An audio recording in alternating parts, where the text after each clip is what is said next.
Hey, Manny. What's up? What's up? How's it going?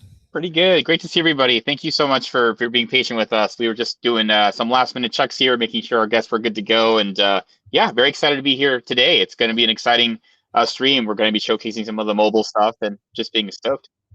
Yeah, let's see. We have any familiars here in the chat coming in? KG, what's up? Always, always, Love KG. always good KG to see was you. like on an 8-hour stream with me.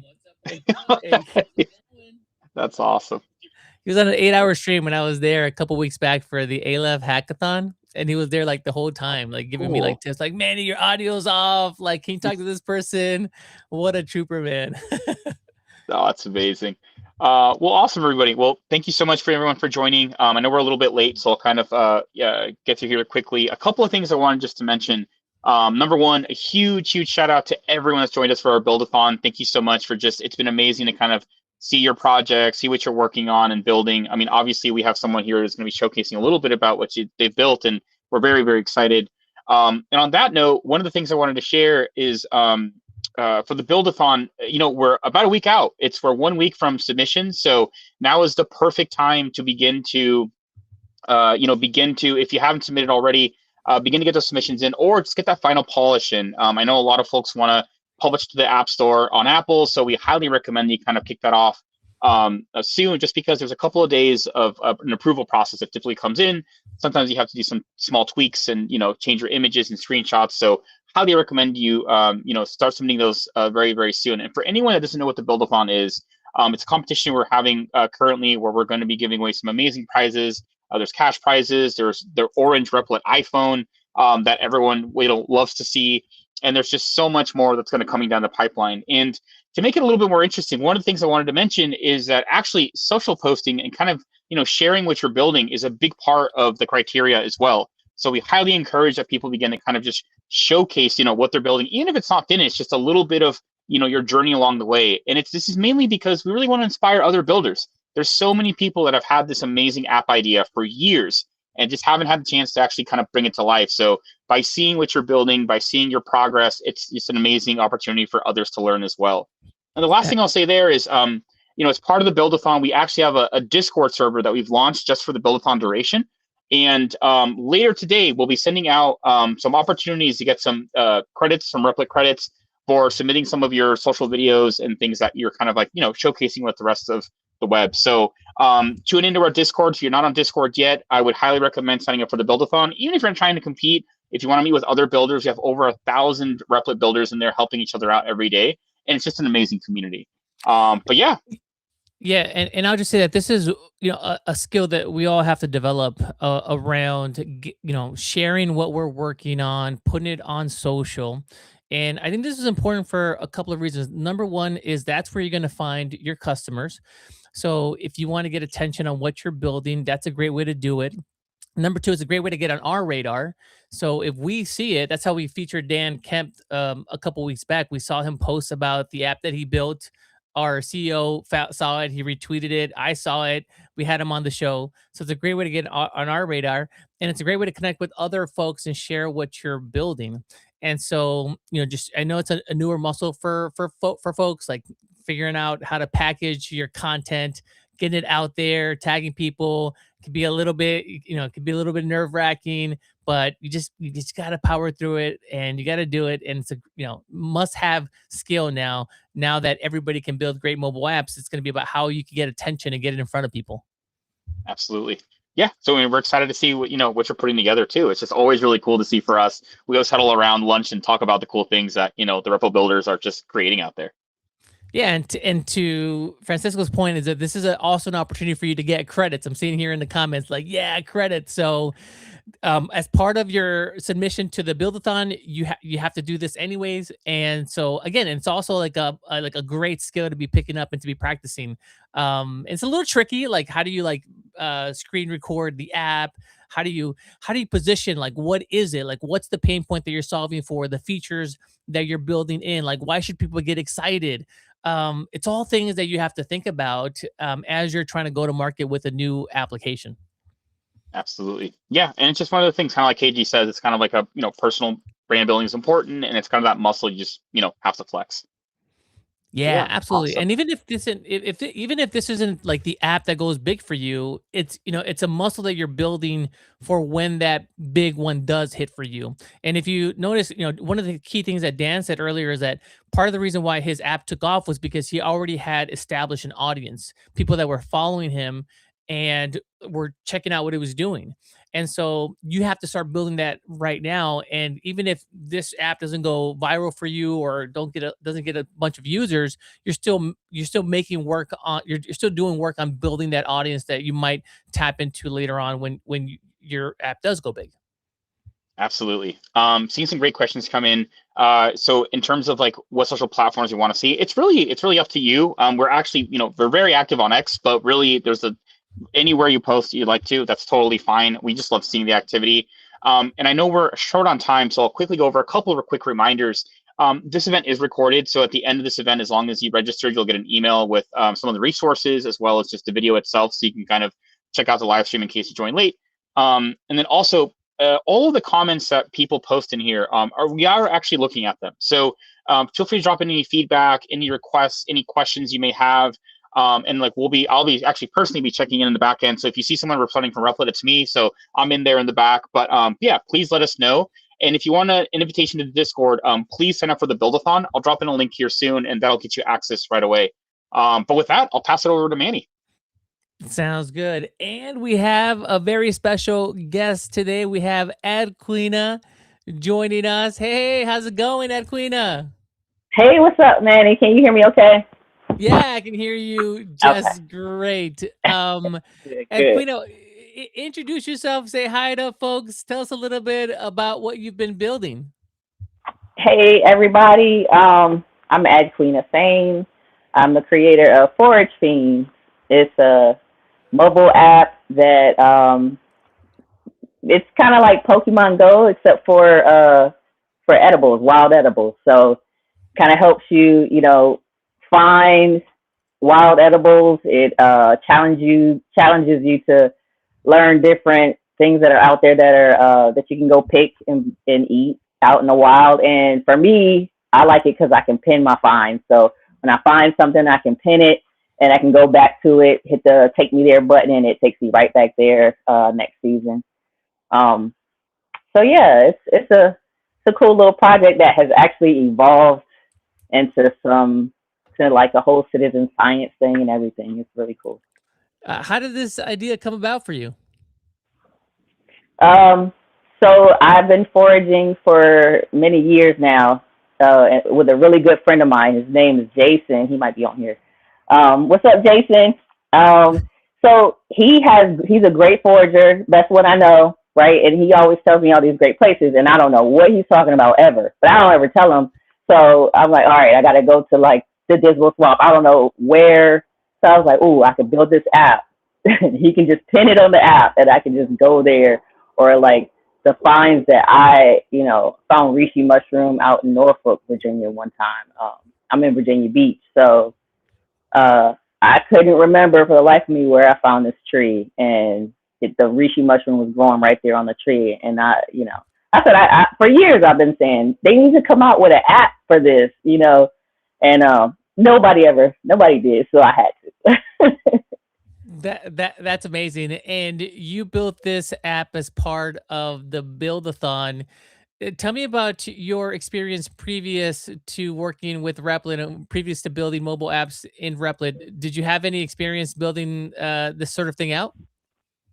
Uh, so before Replit, I had an app or two that I was working on. I personally am not I'm not a technical founder, so I don't do coding and software development and all that stuff. So it was I mean, I don't even, like, it's heartbreaking when I think about it because I think of all the great ideas I had, and I had no, the limited resources. You got people, you can hire somebody, but they want money, right? You don't have money, and then they have to have the little money. If you could get some, you need enough time.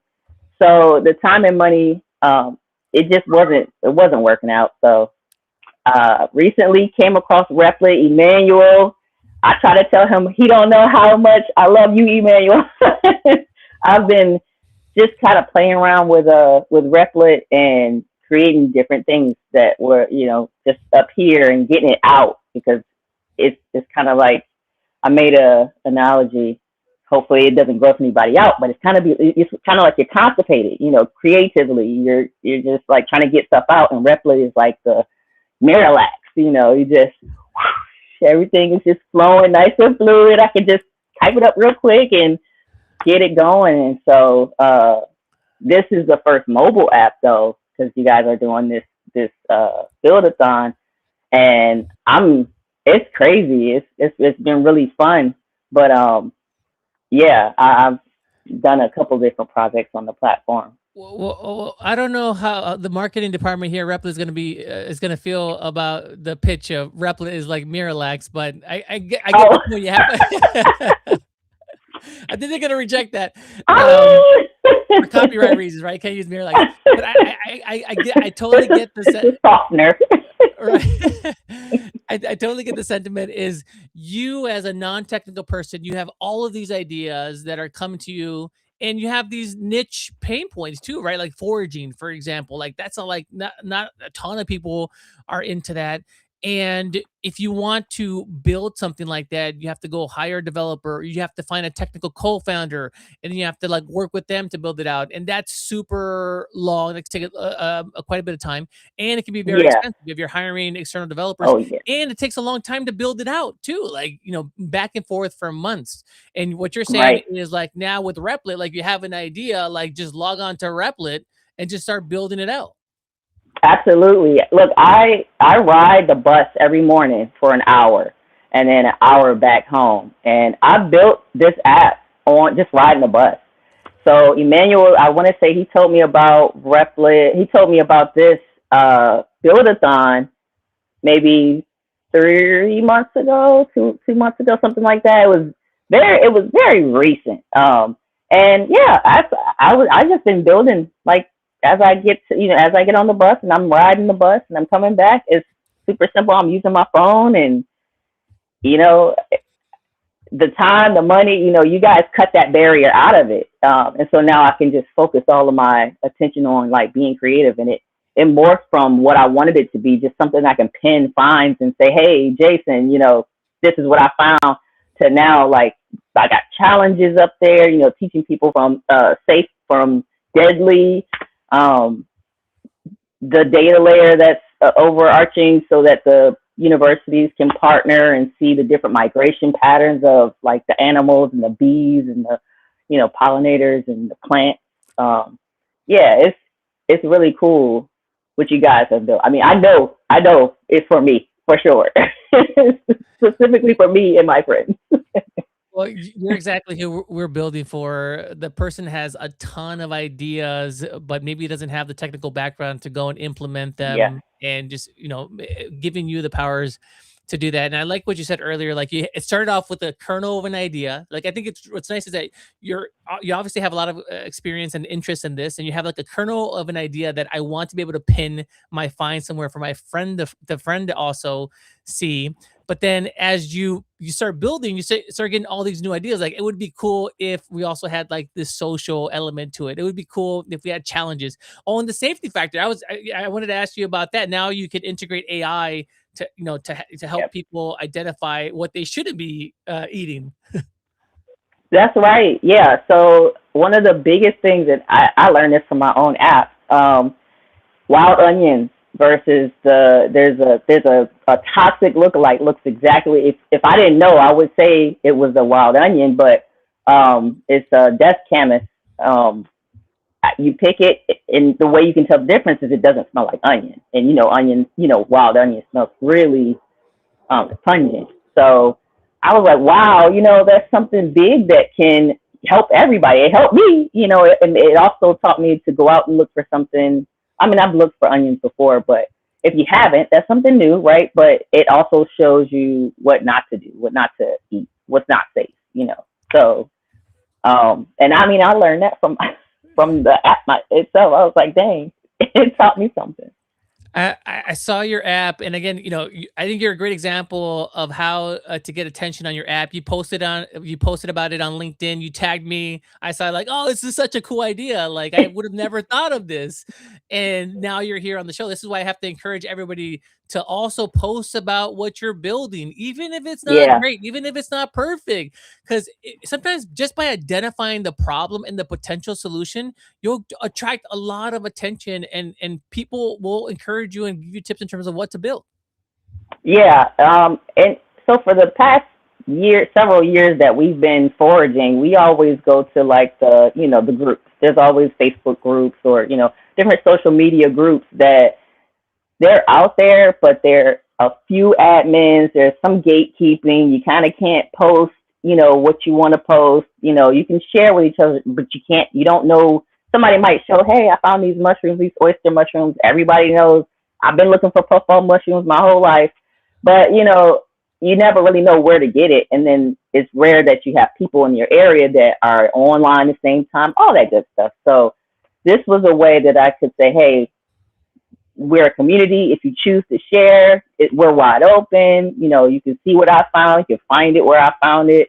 It takes you directly, right there. And it's even for people who are hungry or have those who do face food insecurity. So there's also community gardens that we partner with that are right there on the app. You can go out and forage, right at the community garden too. So this is really awesome, and you really hit the nail on the head with the sharing. I think I've been in business for a while, and for a long time it was like, don't tell anybody about your ideas until it's done. And you guys had, I think Rymar had a session with us, and he was talking about just do something, get it out there. It can be clunky and ugly. You can refine it later, but solve somebody's problem today. Because the more you're waiting for it to be perfect, the longer somebody out there is suffering because your solution isn't there. Exactly. I think for me, it's like you identify somebody's pain point, and they're like, yes, that someone hears me out, and they tell you what how to solve it for them, and you're gonna start building a community and start finding more users. So what's next for the app? How are you thinking about growing it? How are you thinking about getting more users, expansion, all that good stuff? Well, I had a couple things in mind. I wanted to do some giveaways. I know Jason, I have some really cool experts, mycologists, and like mushroom biologists, I guess, and then foragers that have partnered and are willing to give tours. And so I'm going to like curate something for the people, to kind of bring users, give away something to the community. And the next the next technical thing for us is XR. So the app is going to be augmented reality using your phone or like the glasses. We can take that aspect of it social or just just for finding different edibles. But I think that'll be fun. Very neat. Let me bring Rymar here and to help us field a couple of questions. In the meantime, where can people find out about your app? I know I mistakenly put in the promo for this. It's I put it as ForageFriends, but it's actually Forage Fiends. Fiends. It's fiends. Forage fiends. Gotta find that lion's mane. That's totally my mistake. So and you also have a really nice website as well for your app. That's also on the Replit build too. Oh yeah. Okay, very neat. So Francisco, maybe like you can drop the link to that in the chat here for folks. I know folks want to check it out. But Rymar, what questions are we seeing from the audience here? Lots of people asking where to get the link. Do we have a link that we can share with folks? Maybe you can drop it in our private chat, and we'll get that shared out into the. Okay, I can. Yep, I can do that. We had some technical difficulties earlier, so I'm on mobile. Oh, that's right. I got it. I see it. I'll drop it in the chat. I got it. Yeah, Thank drop you. it in the restream chat, and it'll go out as a link to folks on the YouTube. Also, the question everybody asked: do you have any idea how much it costs to build this mobile app? Lots of folks are always asked. They're always interested, like, how much did you spend? right, you're right. You did mention that last time too, and I'll be honest with you. I don't know because I pay attention, but it's such a, it hits like, it really resolves my do you know, pain was point. it like, $50, $100, $500? No, it was probably, and then mind you, I've done this every day for 2 hours at least every day. So I want to say maybe $1,000 over the course of a month or so. I mean, I ran a company called Borrow My Keys back in the day, and we had an app, and it cost thousands, several $1,000s more. So this was fantastic. Very, it was financial. It was a great solution financially for me, and time wise. I mean, I couldn't beat that. Have you ever built any other apps, like, or websites or anything else? Like, I mean, on Replit, yeah. Okay, in Replit, all right. But you're in Replit. But yeah, outside of Replit, I had the Borrow My Keys website, and it was okay. It came along. I did have a developer that I paid, so that cost is astronomical compared to being able to go in here and use Replit to knock out everything. I mean, I was bundling. I actually learned a lot too. So I was bundling apps in a while before I started this app. Replit helped me bundle an APK. I learned what that was. I didn't know what it was, but I knew I wanted to be like in the app store. So I kind of talked to, chat with the agent about that, and that's where I learned that from. And then you guys integrated the test flight into the platform, which was super helpful. So I'm still learning the back end, the database part of it too. Having the Replit database was super helpful, and then I ended up doing a external database for whatever reason. It was dumb, but but yeah, this has been. Is the app in the App Store? Has it been approved yet? I know you have it on test flight, but is it on the App Store yet? It's just on test flight. Yeah, it's been approved, but I don't know how that. I'm still learning, so I don't know exactly how that goes. I know it has been approved though on Apple, and then on the Google Play Store. It's there too. Oh, okay. It's a little different. Yeah, and for folks who are asking, I'd be interested to know, the cost is, like, it can vary anywhere depending on how detailed you go. Can you talk a little bit about, like, the time you spent refining it, kind of all the little, nitty gritty details, maybe, Sure. like, just because I think that's where a lot of the costs come, and a lot of people get excited about, like, that initial prompt and, like, getting an app on your phone. But talk a little bit about the process of refining that, or, like, getting that to a place where you were, like, actually happy with the app, or, getting it into a usable state. Maybe just share your process a little bit around that. Okay, yeah. So getting it to a point where it was usable and something that kind of impressed me, it was actually a lot cheaper. So when I first started out, I had a budget. I set a budget. I think it was like $150 budget, so that once if it got to $150, it would alert me and let me know. And it took maybe in the very beginning, it took maybe a little over a month to get there, and then it would let me know, and I could make the decision. Okay, I'll just keep going. But it was still, I could see my usage, and it would kind of bill me in $50 increments. So maybe every 2 weeks I would get hit like $50 more. So for the last, I want to say month or two or three, in the very beginning, the charges were very slow. I mean, I was building the biggest, bulkiest part of it, I guess. And then surprisingly, the refining part, because I think I spend more time kind of doing nitty gritty, like details and fixing bugs and doing, checking logs and stuff like that. That got to be a little bit more expensive. Whereas, I'm kind of in there doing stuff for hours, chatting back and forth. and refining things. So maybe now I spend about $100 maybe every 2 weeks or so.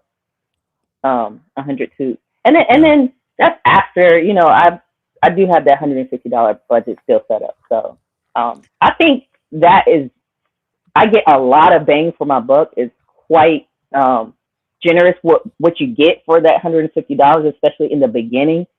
I could choose, like now I've chosen to like take a break and just kind of just worry about any fixes or any reviews, or, if something goes wrong, I just focus on fixing that. But for now, any future, like, no, I'm not doing anything more to the actual app for now.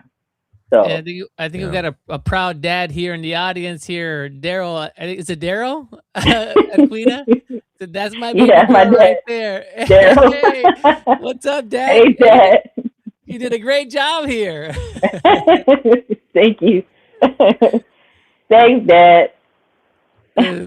That's awesome. I mean, your design looks really nice. Do you have like a design background or anything? Or like, how did you like get that nice design look in your app?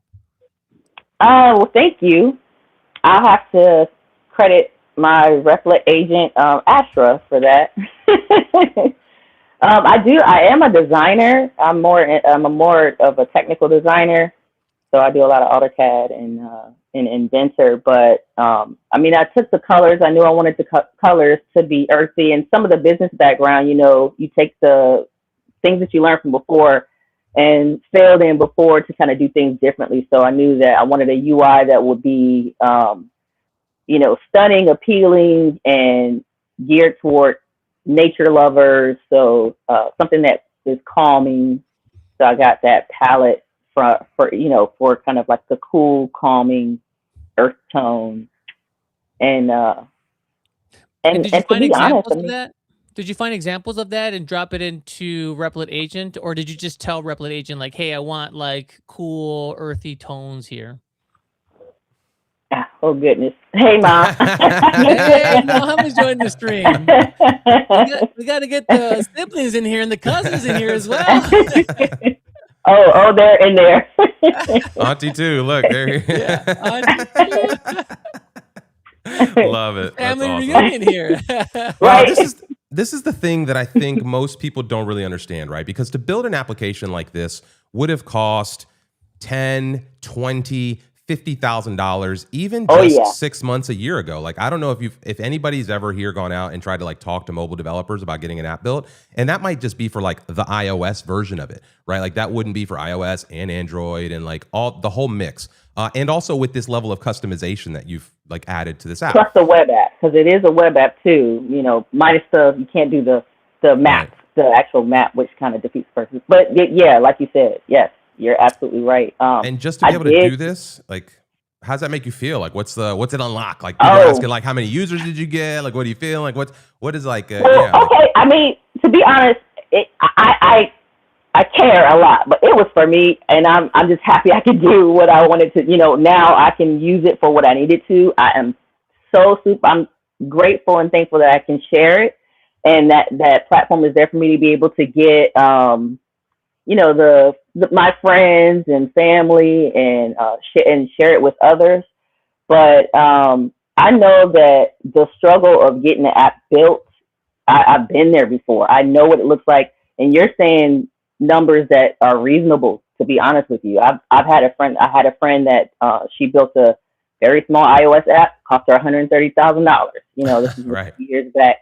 And then even I've done. That's not a crazy number. It's not a crazy number. If you've been in app development, like $100,000 for an app is not a crazy number. And then the lowest I paid, right, was maybe $4,000 a month, and that was reasonable, right? That was reasonable at the time. But this person did not live in the States, so I'm having to meet, at crazy hours for me. There was a language barrier, just those. You guys took those barriers out of it, where I can just grind now, and then I can now decide if I want to bring a technical team in, so I don't have to handle like the nuances, but there's something there now. And I'll be honest, I'm not there yet. I don't think I want to think about that until, we do something different, or add on to it with the XR maybe. But, I don't, unless you built an app and you had to pay somebody, you might not understand that struggle. I've been there. I know what it looks like, and it's not been just once. There have been several apps that I haven't built because of the price, the cost. But once Replit came out, I did build those apps, and and to be honest, that's another reason. And I didn't think about this, but I have maybe 10, 15, 20 projects on Replit. So you have to add that into my cost. I'm thinking, what I spend monthly.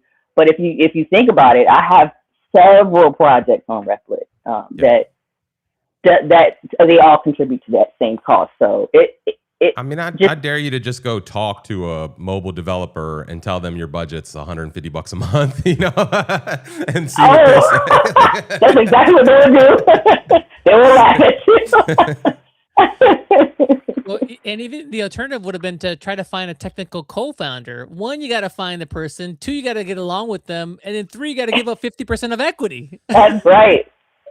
If they let you do 50, because they may say, "Oh, I'm the reason you're here." So, yeah, I mean, to sit there and chill and I don't have to worry about anybody's opinion.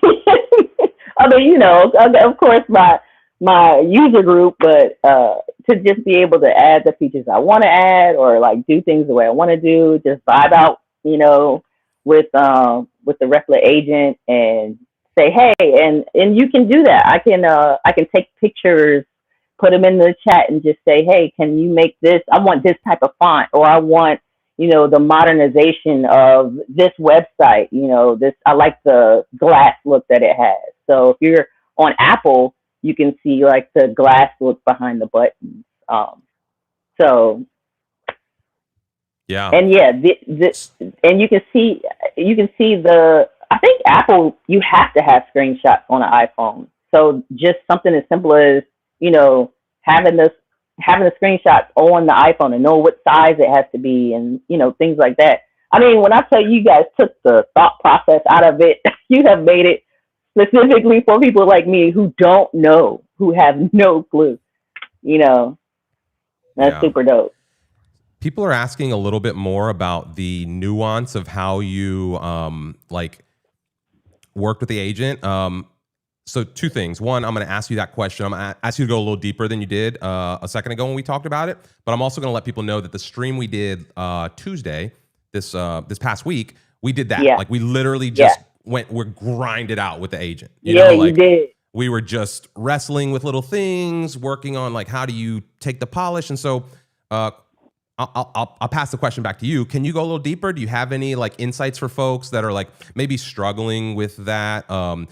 Like your approach to breaking up the tasks a little bit so the agent could handle them, kind of thinking about how to stack features on top of it. Like, it seems like you've had some experience, even though maybe you weren't building apps, like maybe dealing with some developers.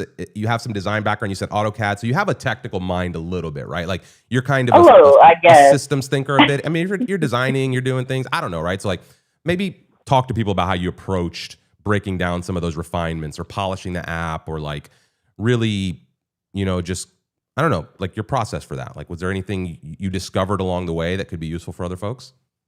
Yeah, and I think, like you said, that on Tuesday, you guys, you had a session. It was super helpful. I learned a lot too. Going and doing the system, going through the system logs, cleaning up the system logs, using, I can't remember who it is in the Discord, but they're like, use a separate chat, start a new chat.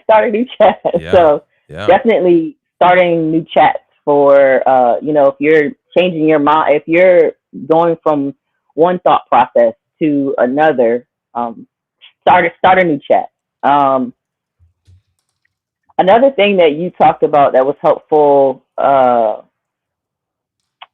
it was just on the tip of my tongue, definitely the logs thing. But I mean, I don't know that I have a process. I am kind to the agent because I don't know, this is who I am. So I find, and this may be something that is totally in my head, but I find that if I just say please and thank you, use manners, I have a better experience. I don't know if that's a thing, but it just seems like, the Replit agent is just as excited about it as I am. And if I'm not, if I'm just kind of grinding it in the zone, that's what I get. I get a robot. But I just try to have a little fun with it, not get too frustrated, and use small chunks, because the rollbacks are ridiculous. Like, if you have to do a rollback, it can hurt if you have to do a big rollback, and I've had that experience where I've, just not taking the time out to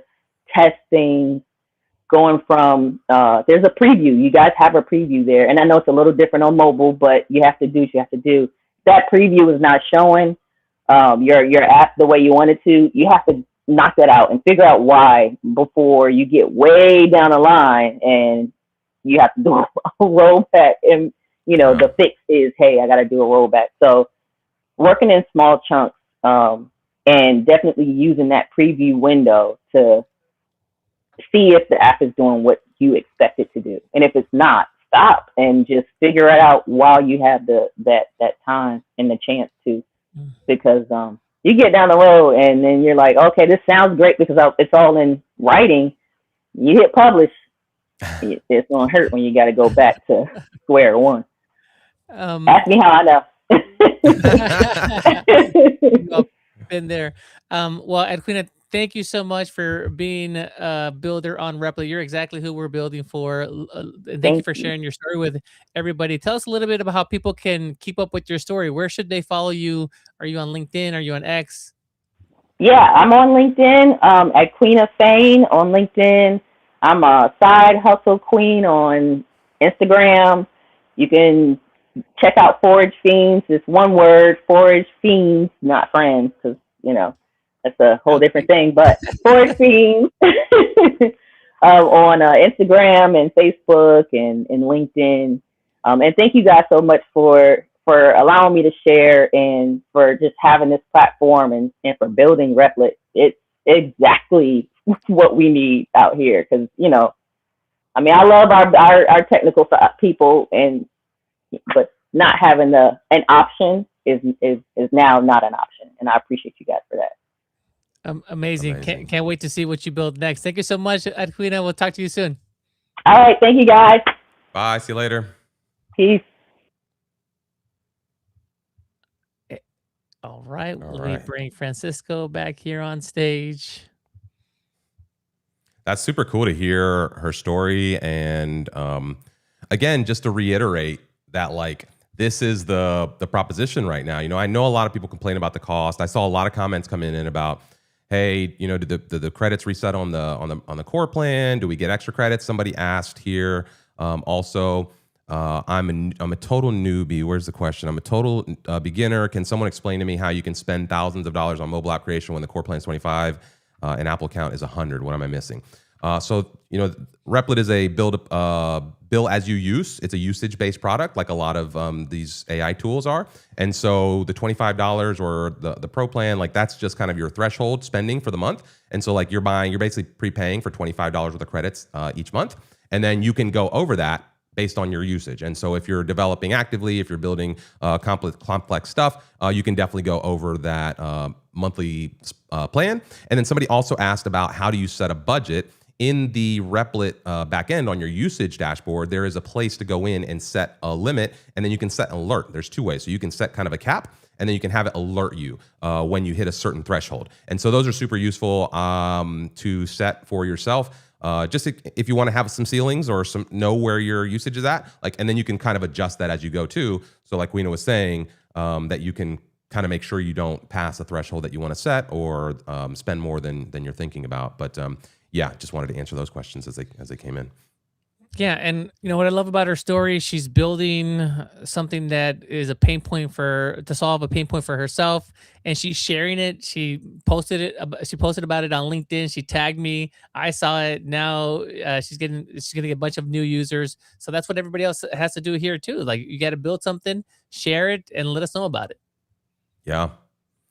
Absolutely. And one thing I'll mention too is like, depending on your project complexity, right? Reimar always talks about this, and I've learned a lot from it. But it's like depending on how many features you have in it, how much you're connecting with the agent.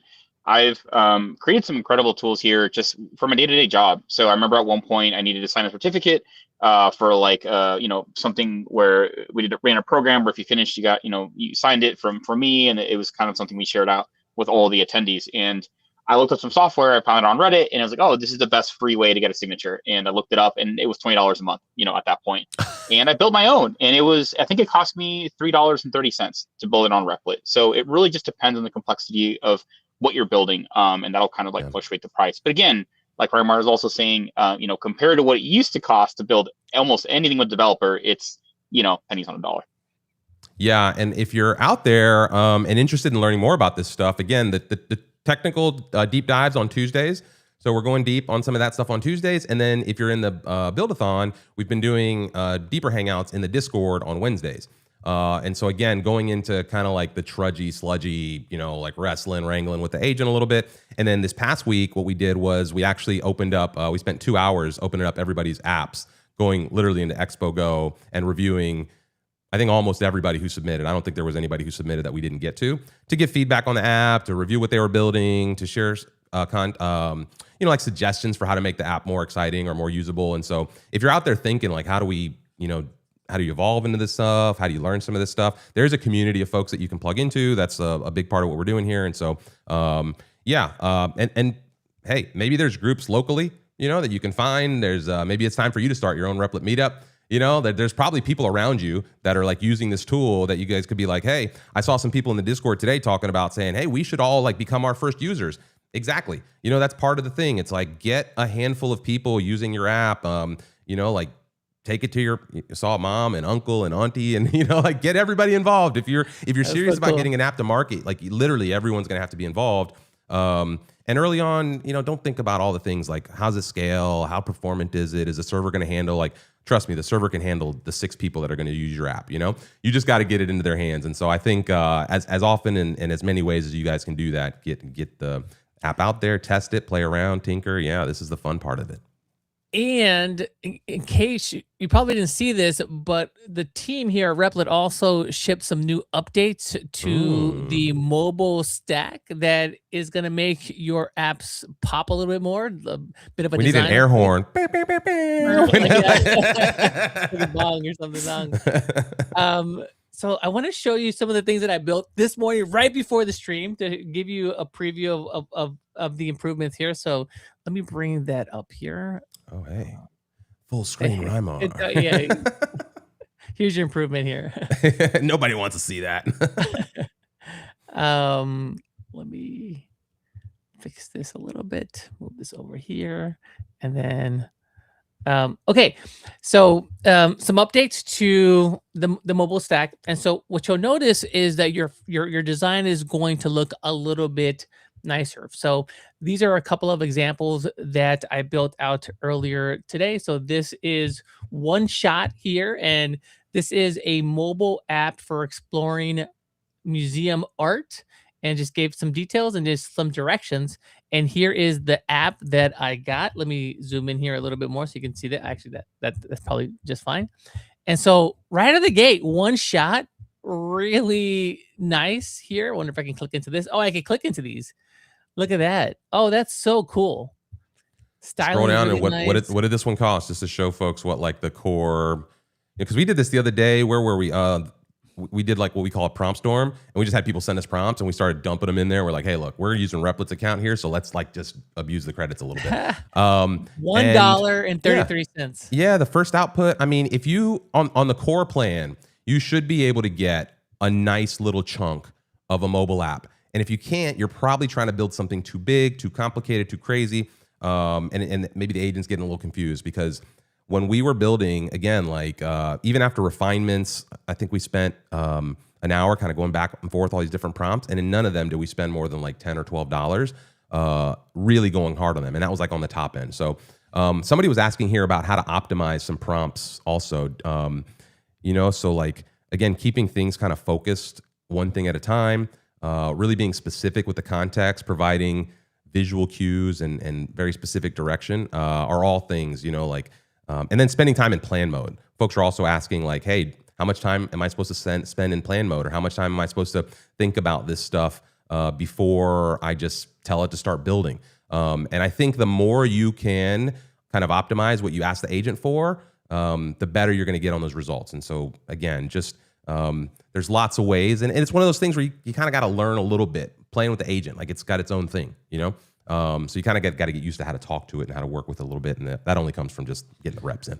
Yeah, but I feel like I don't know, like the prompt engineering. I'm getting less utility from it, because look at this prompt. I mean, this is a pretty straightforward prompt, and I'm just like giving it like high level direction, and it's putting out something like this. Sure. What I mean is like when you're refining stuff, right? Like if you then started telling stuff without like giving it a screenshot or telling where you want it to do a thing, like, and once you get complicated, like this is just a very single feature kind of thing.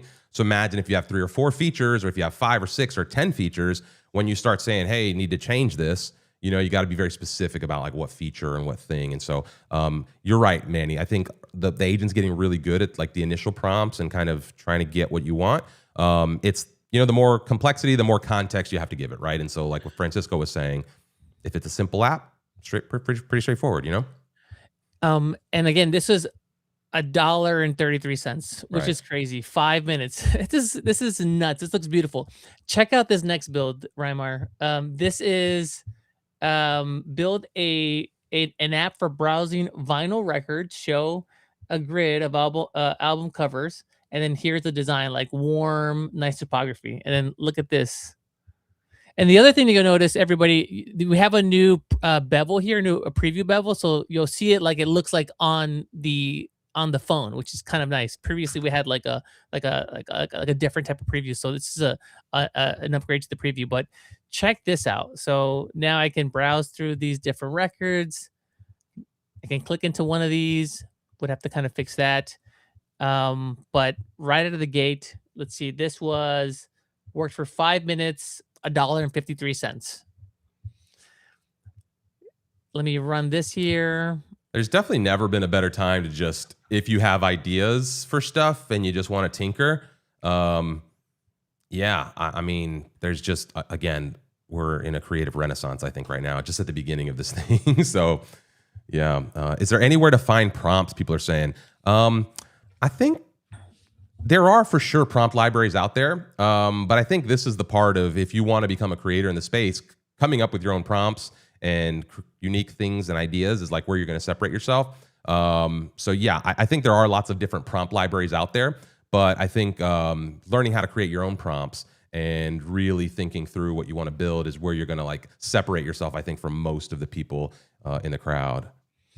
What do we think about this, folks? This is an app for browsing sneaker drops. Sneaker drop. Yo, this is a big industry, man. People go crazy about their sneakers. Oh my gosh, it's huge, dude. You should see some of the YouTube videos. They're like got like 1 million views, and it's all about like guys going in and finding like good sneakers. There's a movie about what is it? Something. The story of this. So first of all, a little derailment.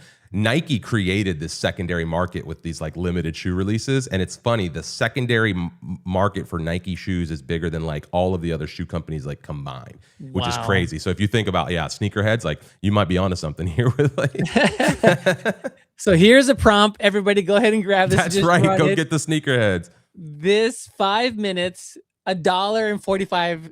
This is crazy. And what's nice is that you get the full UI. Like some of this is not going to work. Like if I click here and I click on notify me, that you still have to build out. But I like that because I may not want that. And before agent goes out and like makes an expensive backend build, like I might want to confirm that I actually want that. But I feel like I get like a good sense of what the experience would be here right out of the gate, which is really nice. Yeah. Yeah. Let's see. This is a good question here. As a noob, is there a way to describe what I want to build and get an idea on how much it will take to build what I want, the app I want? Not really. This is like the hardest part of software development just generally. If you go talk to like I've worked with lots of software teams and I've never, ever gotten an accurate timeline or budget from anyone, ever. It's very difficult because you deal with things like unknown unknowns in software development. And so like you can know a lot of things going in, but then there's these other things that like you just don't know about. So like okay, you're talking about a website, you're talking about very simple stuff, maybe you can get a good estimate. But it's very difficult to know because as the app evolves, things change, your decisions change, you want new features, you want things to update. And so there's not really like an easy way to just spit out an estimate, unfortunately. Yeah, I think I would try to go into like an AI assistant like Claude and have a conversation with it and get a sense of the level of complexity. Like for example, if it's a simple website or if it's a simple mobile app, then I'm expecting maybe $20 all in. But if you're building out a full platform with a whole bunch of API integrations and authentications and all that, and it's something that's more unique, that's going to be more expensive. So I would maybe like go in there and get a good sense of the level of complexity and then think about that.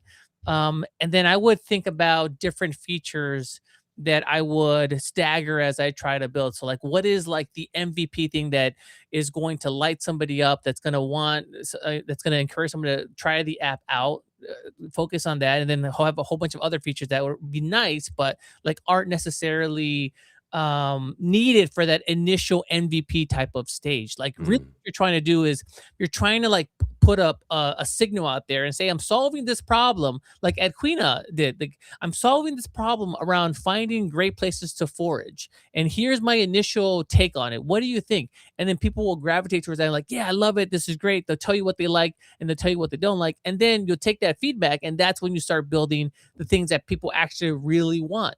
So I think thinking about it like that, like what is like the core like MVP feature, getting that out as soon as possible, and just trying to connect with people that have that pain point that might want to use your app. Yeah. Yeah, I think that's the thing that lots of people get wrapped up in is the building because it's fun and it's new. And now you have this superpower. And then they forget that like, hey, I got to tell people about this thing I'm building. I do that, right? Like I get lost building and sometimes I'm like, oh man, and I build something cool, but then I don't really like do much with it. It just sits on the shelf. And so like if you're out there and you're trying to build something and you want adoption or you're trying to make money, like the biggest part right now, we talk about this almost every stream, is like distribution. That's the hard part now. Like we're showing how easy it is to build these things. You see us building things every week. You see us showcasing other people that are building stuff. And so, how can you get and stand out from the crowd is becoming the real, overarching hurdle here. And I think it's because people are trying to be safe. I mean, it is kind of, we're on live all the time. We're out there on socials, but like early on, it is kind of nerve wracking to put your idea out there and like risk, getting embarrassed or feeling like you don't have like the coolest thing out there. And so that I think you're just, for a lot of folks, it's just people are trying to avoid that new skill, that new muscle that they have to build. But you got to get it out there. One, like start making noise about your app, and then also you have to try to find where your users are. So maybe like the question is like, okay, if I build something today, can I immediately get 50 beta testers tomorrow? And if the answer is no, then you have to yourself like, okay, why not? And then how would I go about building out that distribution or that community so that the next time I do want to launch something, I can answer that question in the affirmative. Like, yes, I have 50 lined up beta users that are willing to use my app, and start building that community, start building that cohort of individuals. Yeah, for sure. And I think that's something that you just got to like continually do. Like somebody's asking here, where was that? So how does the distribution work? Say I want to do an MVP with 50 early adopters. Well, you got to talk to 50 people. Like nobody's doing distribution for you, right? Like this is the thing that people think about. They're like, oh, somebody else is going to do that. If you build it, they will come. Like that maybe in 2010 was right.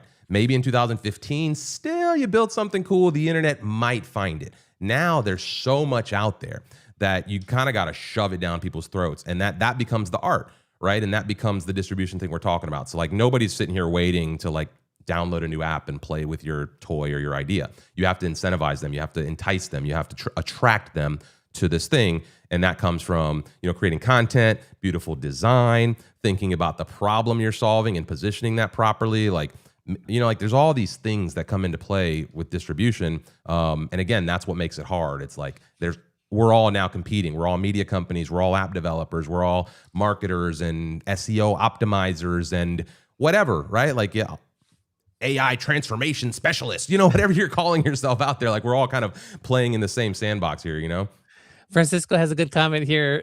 I'm backstage. He's like, yeah, you can join the Buildathon and find 50 early testers of your app.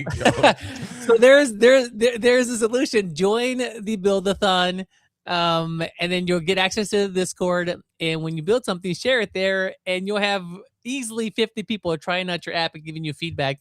Other suggestions that I think have been helpful is, well, Adquena mentioned this. There are Facebook groups, there are Discords, there are communities on X.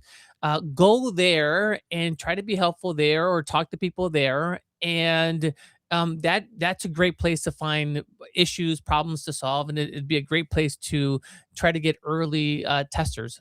So that's another route you can go. Well, and there are also paid services, right? So like if you want to go all the way, like there are paid services where you can get paid testers to just test specific features of your app, right? And like very specific feedback. I want to know exactly how people use this feature or this thing. There are lots of companies and services that you can get. So I think there's, your friends and family is where you start. Then there's like you start your blog and content / social media distribution is like the next layer.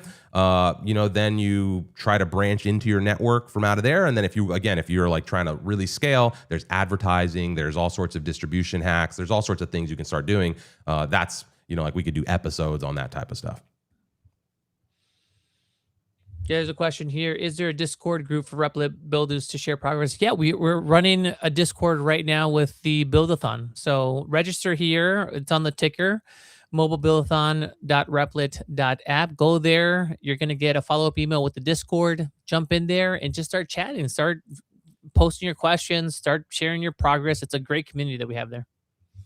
Yeah, this is, I want a good peer group with other users making crazy complex apps in Replit.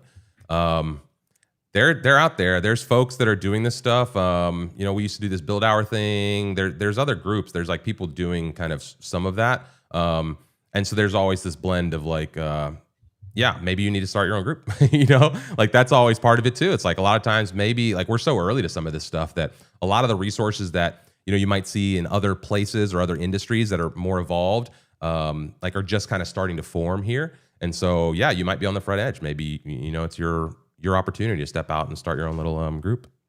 I want to show you, keep those questions coming, but I want to show you the other two builds. I want to get your opinion on these, Chad and Rymar. Okay, so this is an app for exploring national parks. So got nice little gallery here. You can click into these, got some information, photo gallery. It even like listed out the trails. What's crazy? It's like I'm getting all of this detail, and I just asked. I guess I asked for a page with trails and stuff like that, and it's like right out of the gate doing this. This is pretty wild. Look at these icons. This is very nicely styled. This is so nice. Yeah, let's see. KG is saying I build weird stuff. Yeah. Get Sometimes you start tinkering. You build weird stuff. Weird is awesome. There you go. Let's see. There's some other questions coming in here earlier. I have a few databases already built in MySQL. Can I create a front end with logic needed and hosted in a website application and create an iPhone, Android app that integrates with my hosted MySQL? The answer is always yes when it comes to technical stuff. Can you do it? I have no idea. Can someone do it? Probably. Right? So that's the scale that we're dealing with when you get into like technical complexity stuff. Replit is fully capable of working with external databases and bringing that code in and linking however you want to do. Yes, it can do that stuff. It becomes more and more complex when you have an external database, especially if you want to do a web app and a mobile app and kind of have that all unified inside of your infrastructure, right?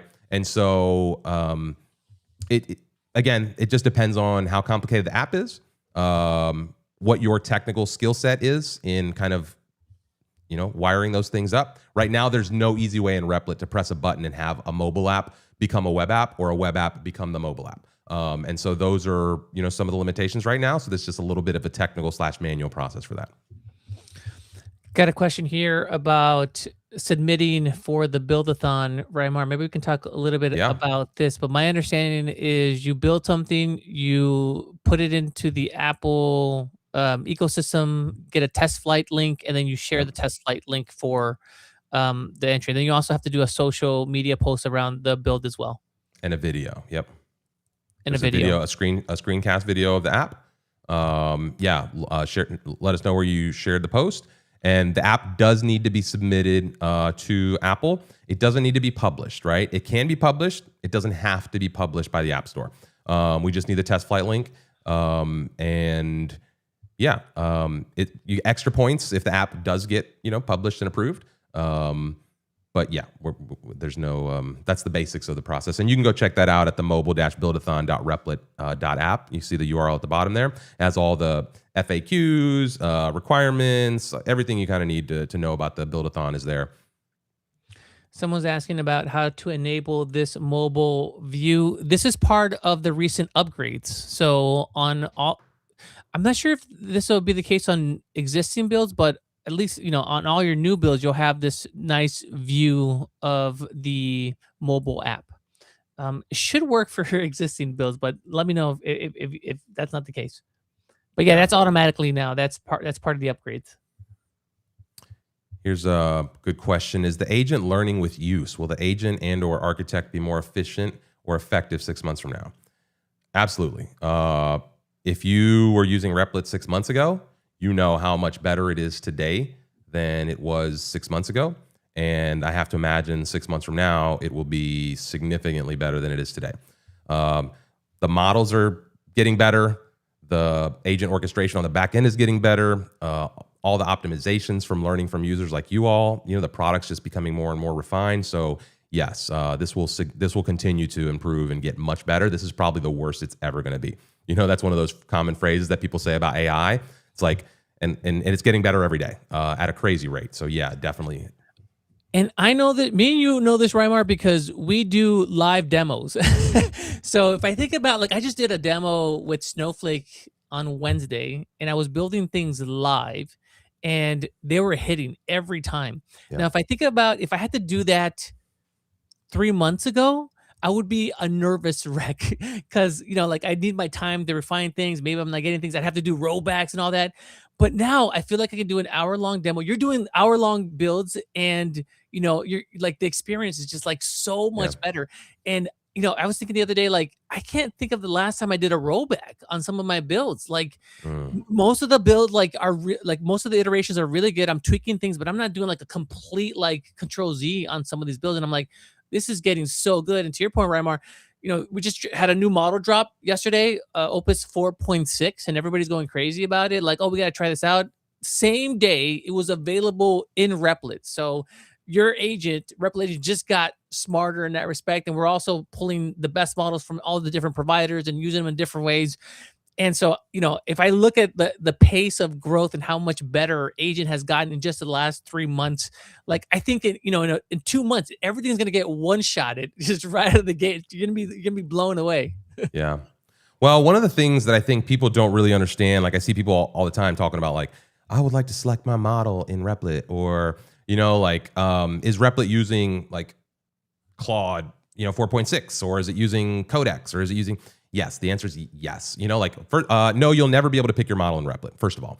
But what makes Replit unique, what I think is going to really separate Replit from the crowd, and if you look back on this whole AI transition that's happening, where Replit will really get the credit is in the agent orchestration and what's happening on the back end, right? Because what we're doing is taking all of the different models and giving you the best pieces of how they work and then stringing that all together. So if one model's better at design and one model's better at deep type architecture and the other one's better at database, we're gonna orchestrate all of that so that you get the best of it at every step. And you're not gonna know which model's better, 10% better here, 15% better there, for this, for that, the other. Maybe if you're super technical, you're gonna be on top of that stuff. But for the average user, the orchestration of the agent, seeing the architect come in and organize all these sub agents and different things, that's really the secret sauce here. And what separates, this platform from a lot of the other players outside of just the technical maturity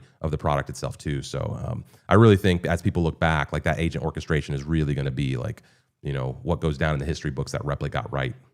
Totally. The way we like to talk about it internally is that we're an agent shop. We're not a model shop. So you have your model shops like OpenAI, Anthropic, Google Gemini, putting out some great models. We want to take the best models from all those providers and give you a great experience and help you solve your problems.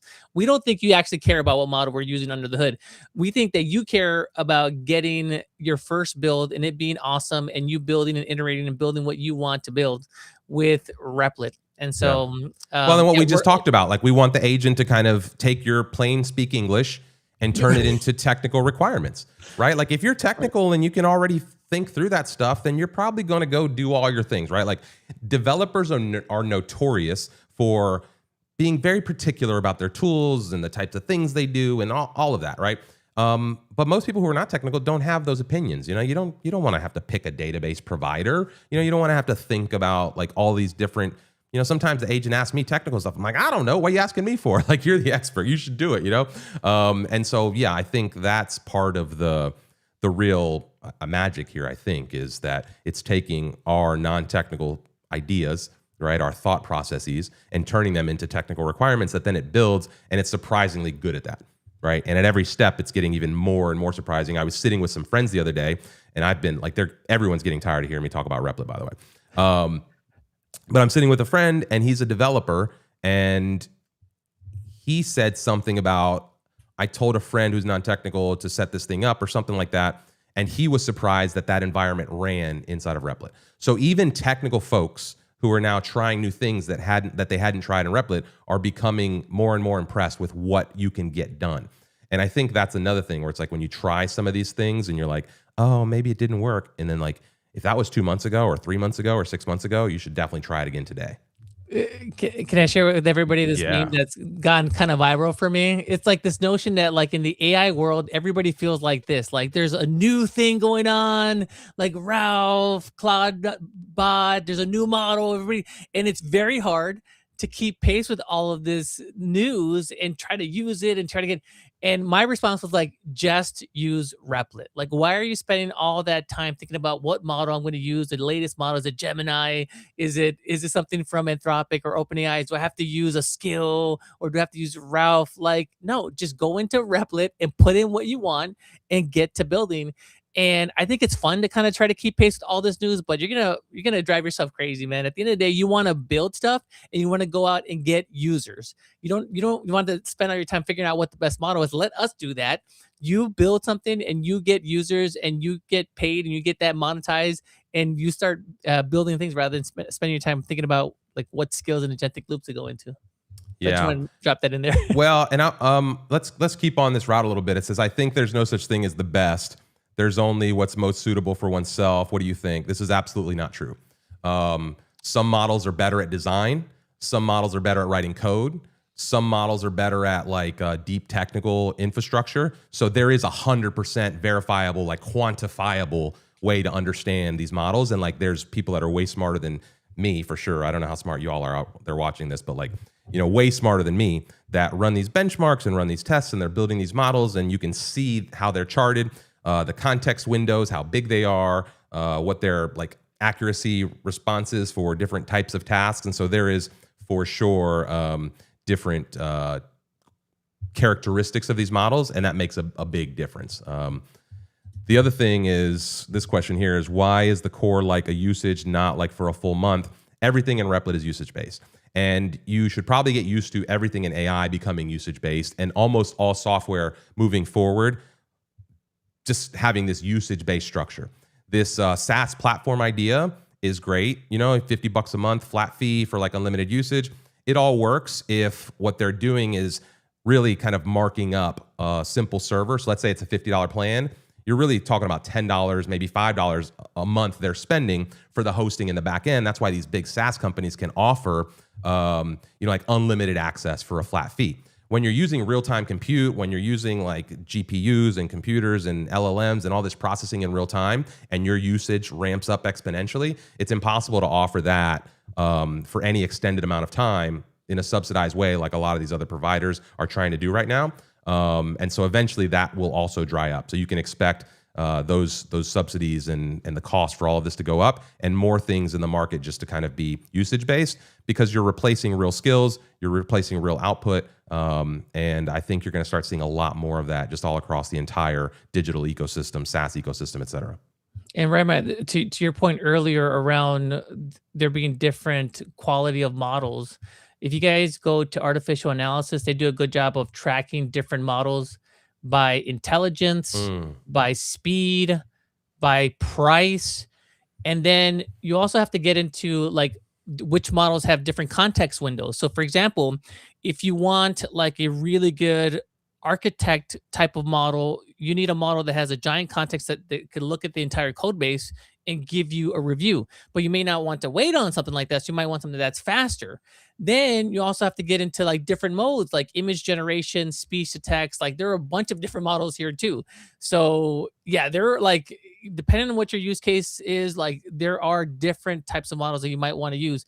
Again, you don't need to worry about that. Let our team over at Replit figure that out. These guys are geniuses and give you the best experience. Because if you try to go down the rabbit hole of trying to figure out what the best models here, you're gonna drive yourself nuts. Yeah. Let's see. Token prices, KG here. Token prices are going to be dropping hardcore over the next 6 months, in my honest opinion. So I saw an interesting report about this actually, because token prices do drop, but then usage goes up. Right, so like the cost gets less expensive, but then the amount of usage goes up in a with correlation. And so yeah, you don't really pass on any real savings, or you don't experience any real savings because you're like, there's this thirst for usage. Same thing with like software. Everyone says, oh my God, software's dead. It's like, oh my God, there's so much need for software right now. Like we're incapable of meeting the demand of need for software right now. Like there's just not enough software developers, and so for a long time, there's just going to be this open door. You know, I thought everyone's like doomsday, that's going to take all our jobs, it's going to crush all the creative, it's going to do. I'm the total opposite. I think we are at the beginning of a creative renaissance. This tool is going to empower the next billion builders. It is in the mission of the company. And I really think if you're out there and you have a positive mindset with this stuff and you just dig in, you can create all the opportunity you want for yourself. There are no limitations on what you can now do with some of these tools. And so do with that what you will, you know, like the opportunities that sit in front of you right now. You could sit there and be doomsday if you wanted and pretend like the world's going to end and the sky is falling, blah, blah, whatever. But then people are going to lap you. Like people are going to pass right by you using these tools and embracing all of this stuff. I've been hearing this term called, I think it's called Jensen's paradox. Have you heard about this? I have no. What is it? Tell me. Well, I think it's the idea that as the cost of something goes down, the demand for it goes up. And I think this was coined by Mark Andreessen not coined, but it was mentioned by him recently. And that happened with software. That's happening with AI. The price for AI is going down, but the demand is going to go through the roof. And I think, you know, Quina is a great example. Like, you know, there are like, who would have thought like there's a need for an app to bring people together around foraging. I would have never had that idea. So there's like a bunch of these different use cases and applications that are just so thin that, you know, up until now it's been too expensive to build for. But now, because it's super cheap to build out applications, you can now build that and go provide that service. And what would you be willing to pay if you're like really big into foraging and now you have an app where you can connect with other people in your area? You can make friends, you can plan events. Like that's, you know, I would think that's easily a $20 a month type of payment that you can charge. And so like then you scale that across all of the US, like you've got a real business there. So there are a bunch of these like narrow niche communities that need stuff to be built out for them. That's your opportunity right there to go out and build it and you know, help them do what they want to do. Yeah, for sure. And I think this is the moment to just go out there, right? You guys are democratizing building software 100%. This is I'm going to get on my soapbox just a little bit here. First of all, hello, Aaron, from our local community. So what's up? How can we get Replit credits for a Buildathon mastermind group? I think this is the wrong mindset, right? Like, let me tell you, anybody watching this who's like, give me credits, and you think like the credits are the incentive to do the thing, that's the wrong way to think about this. I've started lots of communities. I've started lots of builder groups. I've started lots of like things like this. Your first step is find people who are interested in the product, who are already kind of doing this thing.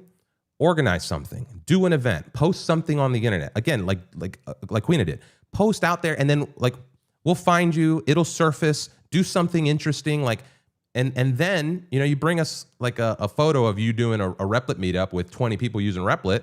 Then okay, we'll hook you up with some credits. We'll figure some way out to bring you into the fold. But it's never our incentive. Like it shouldn't be our incentive to like tell you, hey, let's pay you money to like organize a group. You should be out there doing things, and you want to connect with other folks. And then like as you get together and do stuff, then like that becomes part of the community. And so I think like for folks out there, this is a wide open world. Like I guarantee you there are people in your local community that want to like learn about this stuff, that want to, get better building technical products. I started my career doing all this, learning WordPress back in 2012, and literally just started a meetup, 10, 12 people, like nothing. And then it turned into 30 people. And what's wild is eventually we started like planning conferences with WordPress. And that led, like lots of other things. And so I would just encourage you to like, just start doing stuff. Don't start looking for people to pay you to do stuff. Like do stuff that provide value, and then watch how the money spills in, whether that's recognition from the brand, whether that's new customers, whether that's more people at your meetup. I think the more you jump in and kind of, again, like contribute to something, the more that thing will give you back. And so anyway, I love folks wanting to get started with this stuff, but just my thoughts on community and some of that. The way I would reframe it, and it's spot on, right? Find people that are also building, start building. The other way I would reframe it is focus on finding potential users with a pain point that you can identify and work backwards from there. Then you'll have a sense of A, potential users, B, the value that you'd be able to provide for them, and then C, how much they're willing to pay you for that. Yeah. Then you can come back and say, okay, if I'm going to get paid $1,000 a month to solve this problem, well then $200 on Replit is a deal. It's an investment. It's great. So yeah. I'd actually start there, Aaron. Like go. I think you're 100% right if you're talking about finding customers. I think what Aaron was talking about was like a meetup, like a mastermind group of folks, building and tinkering with Replit. Unless I misunderstood that. I was thinking like a meetup or some kind of group where they're going to get together and plan like a Buildathon, like some Buildathon meetup or group or something like that. So maybe I misinterpreted. But I think you're right, Manny. If you're looking for customers, finding that target user, finding problems to solve, finding things people are already paying for, but maybe it's like not the best way to, solve that problem, and you have industry knowledge, you have some kind of specific insights, perfect places to then do that stuff. I think the benefit of the mastermind group would be getting folks together that are learning and pushing the boundaries with Replit, like other creators that maybe will keep you sharp.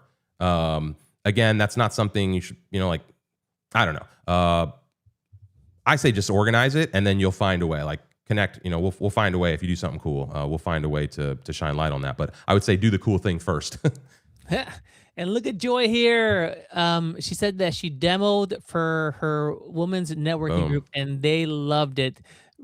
Joy, if you have any images of that, I'd love to see it. Please share them with me or post them on socials. Would love to see that. Thank you so much.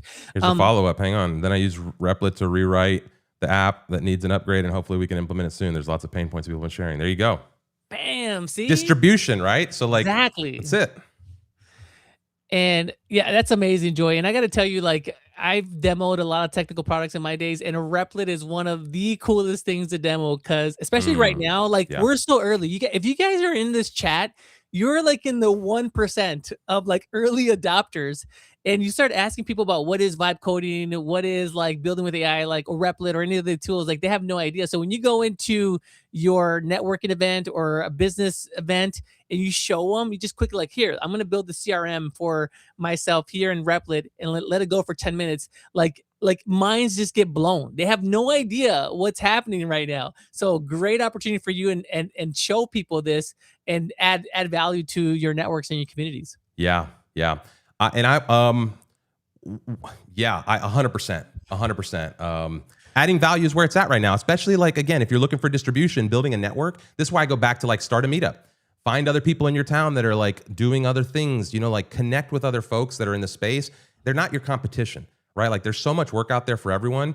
It's such a great way to like elevate your footprint in a community, or to get started as a freelancer, or get started as an agency, as a start like a meetup and become the subject matter expert. Lots of people are looking to like learn about Replit, and you may not think like, hey, I'm not the expert, but you know more than most other people. And again, there's lots of people looking for knowledge around some of this stuff. So no one knows about Replit, but everybody has a pain point that software can solve. Let me give you an example. I was getting my lawnmower repaired and I went into the shop and I dropped it off. I just mentioned that I also do app development, right? So I do software development. And immediately I had somebody there like corner me for 20 minutes and say like, I need to build this, I need to build that. Like, can you build this? I have this business, I have this pain point. We're paying $500 a month for the software. Can you build it out? How much would it cost? Like immediately, like within like a minute of me mentioning that. Yep. So there are so many people out there that have problems that can be solved with software, and that now you can go and solve with Replit. You just got to find them and tell them like, hey, like I can solve that for you. Tell me what you need and let me try to build you a quick prototype. You build them a quick prototype. It's going to cost you what, like $20? And then you show it to them like, hey, I'll charge you $500 for this, or I'll charge you like $150 to maintain this going monthly or something like that. Like there's like a lot of ways to do that. Yeah, 100%. 100%. I don't think there's a shortage of opportunity here. I think there's like, if you have eye agency and just a little bit of creative talent, a little bit of taste, like you're in. I want to address this here. Can we get App Store of Replit where we can directly upload the app? Probably not just yet, but I want to say something about Replit Auth that I think most people aren't thinking about right now, right? Like I see Replit Auth. It's not the it's not the be all end all solution right now for a lot of apps. Like it's a great way to log in, but I think people are short-sighted on the ecosystem that's about to build on the back of Replit Auth.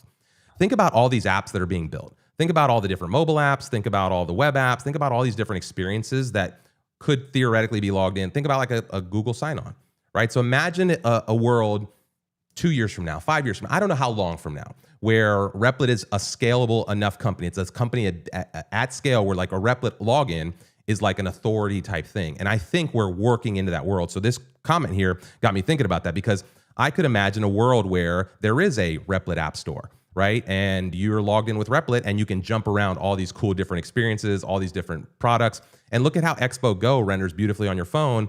Who says there can't be a day where you're loading these apps in different environments? And again, you're authorized through Replit's infrastructure or through this backend. And so it's not there right now, right? But I think this is one of those things that if you have a little bit of vision and you see the potential of how this will evolve as this application infrastructure builds that they're working on, and a la the internet, it could be as powerful as any social network, as any Google Places, Google Businesses, Facebook. Like they're all infrastructure that you just log in with Facebook, and there's this big experience and all these different apps and things that you can jump into. I don't think Replit's going to become like that in the context of a social network, but from a digital infrastructure level, it absolutely could be. And that's where I think it could be very interesting what you're talking about here, where there's app stores and different ways to access the things that people are building, plugins, marketplaces. I don't know. I see a big world in front of us potentially with that. This is not coming from any inside baseball. This is just my thoughts expanding on like what I could theoretically see this evolving to over the years. Some more comments here on how to make money. These are my favorite comments. Get paid. Let's get paid, man. Because at the end of the day, cost becomes, goes away when you get paid, right? Yeah. So the best way to make money, go find a trade like a plumber or electrician, offer to make them like a time tracking app, or just go talk to people and just find out what their problems are and just tell them like, hey, I built software. Like, I think the way I open that conversation is like, yeah, I'm a software developer. I build custom software for people, and that's it. And then like, just let people go. And like, they'll tell you all the pain points that they have because they're so starved for this resource. There is such a demand for software developers. And now you are a software developer with Replit. Here is Joy, another great example. She said she built a web app for the historic district. And then I think she did a follow-up now that she is going to monetize it for them. Yeah. So she's going to monetize for the other. Okay, so she's building. This is great, Joy. So like, okay, so like you can niche into historical societies in towns. You build a website, a service, a backend for them because there's like custom like processes and operation stuff that has to happen to them. And then you go and you pitch it to other towns that have historical areas as well. I think that's a great idea, Joy. That's awesome. That's a great example. Well, in small towns, local communities, like all those types of things, they have lots of needs for this stuff. And typically, like the more connected, like for instance, in my local community, like people are super interconnected. There's lots of these like historic districts, chambers of commerce, economic development corporations, nonprofit groups, whatever, blah, blah, blah. They all have needs. They all have like problems that, again, they probably can't hire or afford the big $100,000 solution to build an app, but maybe you can solve it for them for a couple $1,000, or maybe it's more, And so there's lots of opportunities to, everyone thinks like, I got to go be the next Google. I got to go be the next, big unicorn style company. You could build a nice business making, a couple $100,000 a year, a couple $100,000 a month, selling these services, these types of things to, people that you might not even think are potential clients for you. Yeah, great comment here for another one from ASW around being first to market, niching down. We have a ton of small business users, in part because they can't afford to go out and pay for some like some of the more premium stuff out there, so they rather build it themselves. So, pick a vertical here, pick a vertical, then vibe an app for each company as you go. Vibe verticals. Well, like what Joy is doing, right? Like she can be the software developer for historical district type of towns, and that you can dominate that niche. I think that'd be awesome. Well, and like we talked about, if you're in this audience, you're in the 1%, right? And so like if you're on X, if you're on social media, on the developer space, if you're kind of like plugged into this, you think that everyone's kind of running at your speed because you're kind of on the cutting edge. You're seeing all this stuff at the highest level. You're seeing everything that's happening in Silicon Valley and wherever these tech hubs are advancing. But then if you go out into your local community and you talk to folks, they don't have any idea what's going on. Like most people just don't know, which makes you the expert, And so there's lots of opportunities, like they're saying, to be the first person in that market, kind of selling these services or introducing this to folks. Or a lot of people have had bad experience with software developers in the past because it's expensive and complicated and they don't get the results they want. And so they're kind of scared from that, right? Like they have a little bit of trauma of like building custom software. But now that things are getting easier and you can kind of build and validate smaller things at scale, I think this is a good opportunity to go out there and, reapproach some of those folks and find, again, small projects. Usually has a good one here. Project management for small and medium-sized companies. Yes. Yeah, absolutely. Because what you'll find is that these companies, for a long time, these companies have had to settle for off the shelf SaaS. So like you have a project management software and it's sold to everyone. But as you know, every company, every industry has their own unique nuances and things that only their company does or only their industry does. You can go into a particular industry and say, I'm going to custom build a project management platform for you, whatever you want. And when you want a new feature, you want me to add a new thing, it's going to be there the next day. Like that value proposition, I think, is really strong. So I really like that comment here. Let's see. Sorry if I missed it, but if you have a technical issue with your project, if there's someone at Replit that can help. If the problem is with Replit as a platform, then yes. If the problem is you built something that's complicated and you don't know how to manage it, then no. Because it's impossible to support like all the potential use cases. But if it's an infrastructure problem, if the platform is there, and that doesn't mean that there's just no way for like us to cover all of the potential use cases. So maybe somebody in the community can help. Again, if it's related to the platform, for sure, file a support request, and somebody will get back with you. But if it's something that's user generated, that may not be something that support can help with. ASW with another great comment. Customer management and lead management. This is actually this is a big pain point still. Like even where I'm like struggling with this right now internally. Like, how do we do this? So like, and then when you can tie your app to lead generation, like go to a business saying like, hey, like all those leads, like I can like turn them around for you much quicker. This is how much it's gonna be worth to you, like an extra $1,000 of additional revenue for you. I'll just charge you 20% of that. Like that, like go and build it. Get a green line on that. Yep. Let's see. Stripe is another big one here. The Stripe integration is amazing. The way you can integrate a monetization feature into your app with Stripe is really good. Recently, I was talking to a friend. He had built his business site, and he sells exotic fish. He built it with a no-code provider, one of those like standard ones where you go on a website and you have all these like you have a GUI and you have this drop in kind of thing. And the problem was that for every type of species, it was a different type of shipping cost. So if it was like a smaller species that needed like not a lot of space, it would be like a certain amount. But if it was like a larger species that needed like more more space, it was it was a larger amount. But he couldn't build that into the site because it was like that standard like GUI drag and drop stuff. So it was costing him like hundreds of dollars every month, and it was so frustrating too because he couldn't customize the shipping, huh? Exactly. And he would have to like sometimes go back to an order and cancel it and say like, actually, like, I'm sorry, but this fish actually is going to require a higher fee on shipping. Can we redo it like separately? And it would just drive him nuts. Showed him Replit. He vibe coded a website that looked prettier from the very go. In 3 days, he integrated Stripe, and I just checked in with him yesterday. He's been on there for like 2 months, and he's like absolutely loving it. He's like, oh my gosh, this is such a game changer. So saved them hundreds of dollars. Then like also the customer service part of it, like huge. And now he's thinking about adding new features. Like he wants to add a social part to it. He wants to add a guide. Like, for example, like this is what I learned, like talking to him, like not every fish works well with other fishes. So like if you have a couple of fishes already in your aquarium, you just can't introduce any fish in there because they might eat them or something. So he's going to build a custom guide that's going to tell you what fish you should add to your aquarium. And that's like that is the beauty of custom software here. Like it's amazing. I'm helping a friend right now build she's a career coach. She works in HR department at like a big Fortune 100 company, right? But she's thinking about doing other things. And part of that, she's been doing like this career coaching on the side. And she, was like talking, again, all my friends are tired of hearing me talk about Replit. And so she's like, well, why don't you just shut up and build something for me? So I'm like, oh, let's look.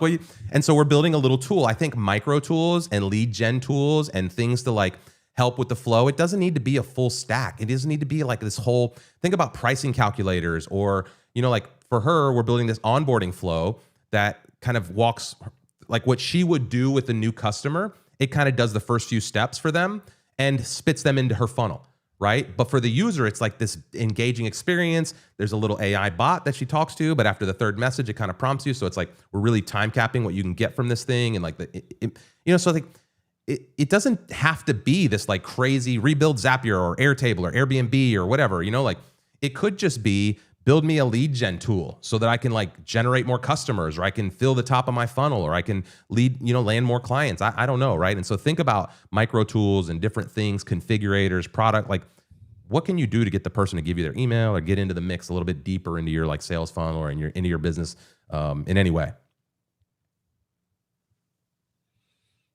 Absolutely. And also, if you're new to vibe coding, that's a great place to get started, right, Mars? Like these micro tools for yourself or for other people. Just keep it simple, just to get some familiarity. Just start building. Like I think I see some comments here like, oh, I want to try Replit. I want to see what it is. And have all these questions. Like it's obvious that you haven't even tried vibe coding anything. Like the best way to learn is just get in there and vibe code. And now we have a very generous freemium plan, our starter plan, that gives you a certain amount of credits that refresh every day. So there's no excuse. And also it's a great way to get your friends into Replit as well. Send them that starter plan link. Yeah, 100%. And I think one of the things that came up this past Wednesday when we were in Discord and I was reviewing everyone's apps is the amount of features people were throwing at stuff, right? They're just like, more features, more features, more features. And the problem with more features is, first of all, it's fun to build. I get it. I get adding more features. I've been there.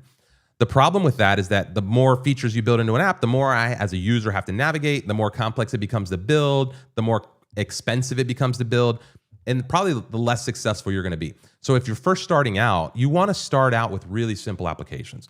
You want to start out with stuff that just lets you, like one feature. Literally, what's the one feature that you want this thing to do? And how can you get something that does that? And then work that to a place where you're like, oh, this is cool. This does this thing that I really wanted it to do. Don't start adding live chat and real-time this and databases for that. And like just one feature. And then once you have that really working, stack the next little feature that works on that, and then on that, and then on that. And then watch how you can build something that's scalable, that's like usable, and that you can kind of manage inside the agent because you know every step what it built. Rather than if you ask it to build 20 features all at once, maybe 3 of those don't work, 2 of them do, blah, blah, whatever. You have this, it's hard to navigate. It's hard to understand what's happening. And it gives you a better understanding of kind of what you're building. And it's just a better way to warm up if you're learning, especially if you're just new to this stuff. That's a great observation that people are overbuilding maybe. And that's a common thing that we see in the startup world. It's funny, like we're all becoming kind of startup folks now, right? And a common thing is that startups go away for 6 months to go in stealth and they build, and then they come out of stealth and it's a flop. Why? Because they didn't take the time to go and validate their hypotheses about what the problems were and what people were willing to pay for. Yes. And they just burned all their capital and they're all done. Yes. And I think we're seeing that, right? Like we're all like 1,000 now, like startups here. And we're seeing that tendency. Like somebody mentioned that vibe coding is addicting. Yeah, it is, right? And it's a safe place. You're having fun. But the real answer is, are you solving a problem that people would find valuable and people are willing to pay for? And you just have to I would say you have to build the bare minimum such that you can test that hypothesis and put it in front of someone to see whether or not that's the case. Yeah. And so like that might be 1, 2, maybe 1 feature and somebody like, oh yeah, that's exactly what I need. Awesome. You get enough of those people. Okay. Hypothesis confirmed. You have product market fit, or you found a problem that someone's willing to pay you for. Now you go and build out all those features, but only based on what people are telling you. Cause then that's an efficient way to do it. Well, and it's just like anything, like you have to be better. Like you got to do competitor research. You kind of got to understand what the market is. And this is why the people who are building the stuff that's exceptional right now are folks inside of an industry who have been in that industry for a long time. They have a lot of vertical knowledge, but they don't have the technical skills or the dollars to like go hire a big technical team.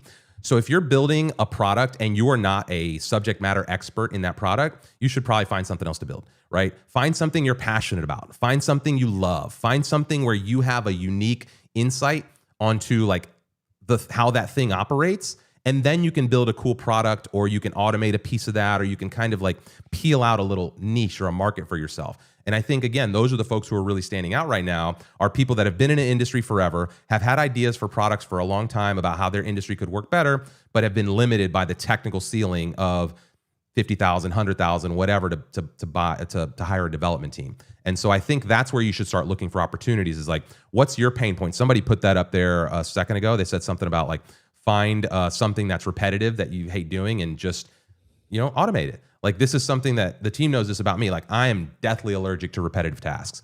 If you ask me to do something that's repetitive, I'm going to build you an agent that's going to solve it. Give me a week, give me a couple of days, whatever. And I think that's where you go. That's where you can start exploring to find avenues for, again, revenue. If you have the industry insights, you know how to go sell or how to like kind of get it. You know things that other people don't. And that's where you should be looking for the unique advantage when you're vibe coding and building things. More shifting of gears and more of a technical question here. We're going everywhere. Somebody just said it's a great conversation. So, they seem to be digging it. Keep it going, man. Well, we'll tackle some of the technical stuff too here. So the way I would frame it, Mike, is that you have access to a MySQL type of database within Replit natively, and you'll build it out there. There are other services you can tie in, like Supabase. Some people tie that in as well. My experience has been that the native database functionality within Replit is pretty good, and it's just so much easier to stand up. Like if you have to go externally and set up your own Supabase, you gotta like there's tutorials on there. They're like half an hour long and they're crazy. I just have agent say like, hey, like I need this database to track my users or doing this, or like for this other use, can you just build it out? So you have that option. You also have the option to do blob storage as well. So like this is, I guess, for like new builders, there are different types of databases. Like if you want something that's structured in like a table-like format, that's MySQL or Postgres. And then if you want to just park, like you just want like a folder, like to park like videos, images, that's not structured, that's a blob storage. Good news is that Replit handles both. Even better news, you could just ask agent that you want to build a database for something, and agent will figure it out. Yeah. The other thing about databases that's really important to, I was chatting with somebody about this with Replit, is that having the agent know, kind of baked into the cake, that there's a production and a dev environment, and what the schema is of both of, like what the schema is, so that it can match your code and the database structure. Like a lot of times when you connect an external database, like if you go to Supabase connection, or if you have like another Postgres or database that you want to connect into Replit, you can do it and it can work and it's great. The problem is that then the agent doesn't have that like native interactivity with it, and restoring, like let's say you want to roll back, let's say you want to change, or let's say you want to like move things around, having a time capsule basically that has the database connected to it is something that most databases just can't do, right? It's something that most other Vibe code platforms just can't do, right? And so again, going back to Replit's infrastructure advantage here, the way that they have the database integrated throughout the stack is like not comparable to other places, right? And the fact that you can go in and see and manipulate the data manually, we've shown that in other videos where you can literally go in and explore the database in the back end, is not something most databases give you. Like you might get a UI on the database, but then to see those changes live in your app, or to have that reflect immediately in the agent's context window, those things are very disconnected. So Replit organizes and connects all that and kind of seamlessly helps you roll back, manage progress, etc., which is just a very unique advantage when you talk about other database providers. Yeah, and I guess if I had to sum it up, like the key functionality you get is that if you need to go back to a different version of your application, correct, not only will the code be updated, but also your database will be updated as well. If you don't have that tight integration like Replit has, then you have to go and do that elsewhere. You have to go roll back to that version, and that's a mess. You don't want to deal with that. If you've ever had to do that manually, you just don't understand the technical complexity there. And not only that, but it gives you the freedom to just experiment, right? I can go into Replit and just try stuff with no worries that I can't get back with just a single click, And so like that's a thing that, again, if I have to do that manually, if I have to restore a database state in development environment that's totally separate, maybe it's something I can do, right? Maybe I can go to the database and flip a switch and go back to that date and do that on the other side. But keeping those in sync and having the agent totally know about those things and kind of having it manage it for me is such a huge benefit. And again, you can't really know how big a deal that is unless you've gone through the headache of doing the other thing. How about this one, Raimar? The differences between build and plan options. This is a juicy one. Yeah. And plus, I have my hat. That's right. What's it say? Build mode. Oh, nice.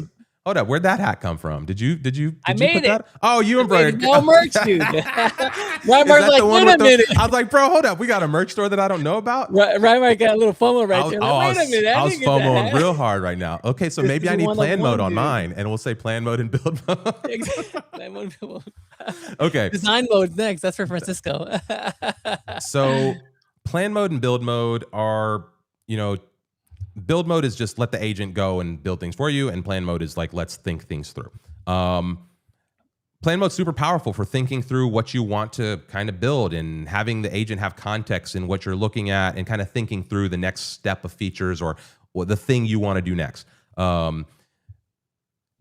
It's something you should for sure be using. It helps save costs because you can think through stuff. If you go into build mode and you just give it a prompt and it starts building, it may do things that you don't want it to do because you didn't think about all the things that are associated with it. Whereas if you go into plan mode first and you ask it, right? A lot of times I'll be in either plan mode or build mode and I'll ask questions.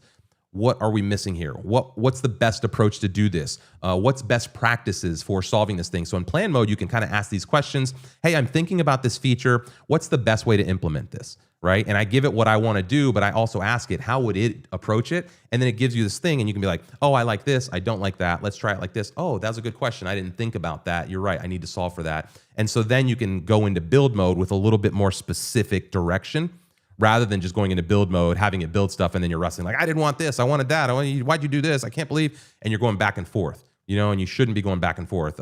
If I could give you one tip when you're vibe coding is never argue with the agent. If the agent makes a mistake and something's broken, roll it back, right? Like if I'm not saying don't take a second prompt and be like, hey, you got something wrong. We need to fix this. I'm saying if it's totally broken, if things aren't working, if it made a change and something like fundamentally broken your app, and you're just like trying to struggle with it to get back to that, you should just roll back to the last working state, which is why having these checkpoints as often as possible is like really smart. Because you never know what the agent did. And if you start wrestling with it, you could go down a rabbit hole and totally mess things up. So again, you always kind of want to have that, like, this was the last working state that I was happy with the app in. Let me make a checkpoint here, and the agent does most of that for you. But like, that's, that way you can experiment and then always roll back to like the place where you're like, oh, I'm happy with the app at this point.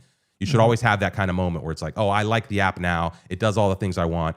Check mark that, bookmark that. You can add a manual commit even to GitHub if you want to like mark that point, like everything works, GitHub commit, that way you can always go back in time to that moment. I don't know if we answered the plan in build mode. I see you got it up on the screen. So what did I miss? No, I think you got it. They were just wondering about the different options of plan versus build. And I would say like, hey, like if you're cost conscious, I'd start off in plan mode just to get a sense of what to build before agent starts building a whole bunch of different stuff.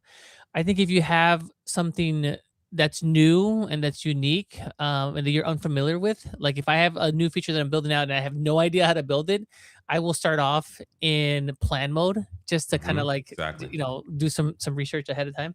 And then also if I'm trying to learn something new, like I like to kick things off in plan mode because we've talked about this before, like, agent's doing a lot of the stuff for you, but I think it's also helpful to have agent tell you what it's going to do, why, and give you the terms for different things that it's building out so that you're educated down the line to be able to debug or to add new things or just to learn things. I'll give you all a tangible example. We recently launched audio models for our new AI integrations feature. This is where you can pull models directly in from model providers like OpenAI, Anthropic, and now it's supporting audio. So I built out a customer assistant application. You go on it, you talk to it. And originally the way that agent built it out was it's sort of a turn by turn basis. So somebody would have to go on to the customer service page, push a button, they would record their message, and then agent would respond back in voice. But what I wanted a free flow conversation, like a continuous conversation. And so I didn't know the term for that. I didn't know how to build that out. So I went into agent and I said like, hey, like I don't like the fact that I have to push the button to send you a message and then like you respond back to me. It feels too abrupt. I want it to be continuous, kind of like the OpenAI voice mode that I go into. Tell me A, is that possible? B, how long would it take? 3, give me the terms of what I'm referring to and educate me. Yep. And agent like came back like, yeah, it's actually not that hard to do. Here's what I would have to do. I need like what you have to do is actually like build in like some mechanism to detect when I pause. So I talk, there's a pause. The agent would recognize that, and then it would trigger the AI to respond to do that kind of back and forth. But yeah, after that agent, and then also I think it helps agent build because after that it one-shotted it. Yeah. Well, because you've got the context kind of defined for the agent, which is what planning mode is intended to do. Yeah. I often use plan mode if let's say I'm thinking about adding a feature, right? I got a new feature in an app and I'm just like pie in the sky. Could the app do this or what? So I might just go into plan mode and ask it specifically like, hey, I'm thinking about this. Can we do this? What's the complexity in this? Like what things do we need to think about if we're going to add this type of feature to the app? And sometimes it'll give you like all these different things that you have to think about that you didn't even think about. And then you're like, oh, this might be too much for me to tackle right now. Let me reduce this and let me, just reduce what I was thinking about. Maybe I don't need threaded replies with the live chat and the blah, blah, blah. I just need the first step, which is like a live WebSocket that allows people to like see real-time updates or something, and so like having the agent discuss this thing with me and understand what's the real complexity. What am I really looking at here? How much of the app is this going to touch? And then I can reassess my approach. And so it's very useful to kind of, lean on it as like a consultant, like a developer consultant where it's got context of your project and you can ask it all these different questions. Take a couple more questions and then we'll have to wrap it. Right? There's one here from LinkedIn that I wanted to address. We went for a while here. Is there a good way to gauge cost per user once the app is published? For example, if the app blows up in popularity, the 10,000 users, what will the cost look like? This is very difficult again to gauge because it depends on what those 10,000 users are doing. If you're serving up a static site and it's just a flat file and it's just 10,000 people coming to visit a website, probably not that much to, like literally almost nothing to serve that up for 10,000 people. If those people are logging in and using an AI bot or using some kind of back-end service or other business logic, or they're storing data or doing different things, then that could incur some cost. And so without more context about what you're building or what you're hosting or like kind of what's happening, what these users are doing on the website, there's really no way to know that. And the best way to do this would be to kind of get small scale experiment, and then you can scale up, obviously, how much is the usage on there. But there's no real like good metric for a lot of this stuff. Somebody asked earlier about like how much can you know how much it costs to build? Hardly ever can you kind of know those things ahead of time. But I will say deploying in Replit is very, very inexpensive. It's very reasonable. Like I've had some stuff deployed that's kind of hit some virality, and I've never been hit with any kind of crazy hosting bills. It's very, very reasonable. Anytime I see like my hosting usage on the back end, I deploy all my apps, and this is before I, and obviously my account now is a lot of the stuff is being built for Replit, and so like the account is covered by Replit. But yeah. But the good news is that Replit will be able to scale your application. This is oftentimes the problem that people run into is they'll deploy somewhere and then they go from 10 users to 1,000 users and the thing crashes. In Replit, we have several options for you to deploy, one of which is auto scale, which will just like ramp with the number of usage. The other thing to mention, Raimar, is that now a lot of people are integrating AI into their applications. Exactly. So like if you have get expensive. If you have 1,000 users and you're just giving them free reign on an AI assistant, you're just burning through tokens. Correct. So that's not going to be on the Replit side. That's going to be on the AI usage side. So like you have to also think about like those things as well. Yeah, well, and you have to think about that very much so because people have bots and scrapers and crawlers that will just exploit that. If they find a place where they can access ChatGPT for free and you're going to pay the credits, they're going to start spamming your stuff with like random things that they need, and like so. One of the interesting things that you will all experience as you get into the technical world of development is that there are all sorts of malicious actors on the internet, and people build bots to do things that you would just never imagine. So if like there's just these little agents crawling around the web right now looking for exploits like that, like you forgetting that you just hooked up, because Replit makes it super easy to hook up ChatGPT, and you make this thing freely available, and next thing you know, your app does go viral. Going back to that point, you're paying now for everyone's AI usage on that app, right? And so you want to be, sensible and careful about some of this stuff. So Joe, just, letting you know that, yeah, this is stuff that you all have to pay attention to. I did it the other day. I did this Google Places API and I didn't realize like what was going on and how the thing was making requests. And next thing you know, I got like my credit card got dinged for a couple $100. I'm like, what is this Google charge for $200? I'm like, what? Oh man. So yeah, anyway, those things can happen. All right, Cognito Coding is telling us that it's time to wrap it. So that's when Cognito Coding has got to go, yeah, all right. All right. Well, thank you, everybody. Great show, man. Go give some love to Adquena. Go try out her app, and then also do the same. Like build something, share it on socials. Reimar's got another show coming up on Tuesday. We're gonna do another builder showcase on Friday. Tell me who you want to see here on stage. Who should we be talking to? And just go and build. Get into the Buildathon. Sign up for the Buildathon. Get into the Discord.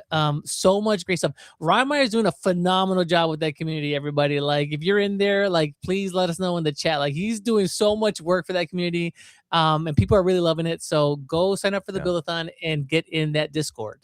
Well, the live build stuff is really where it's exciting. Like seeing everybody publish their finished apps is exciting. And let me bring back Raimar here. He'll be back in just a moment. But yeah, so he's doing like we're doing live builds on Tuesday. Raimar will do that on Tuesdays. But then on the Discord, they're doing another series of additional builds. He's doing reviews of different applications, taking questions. And then on top of that, you also have other people that are also in that community that you're working with as well.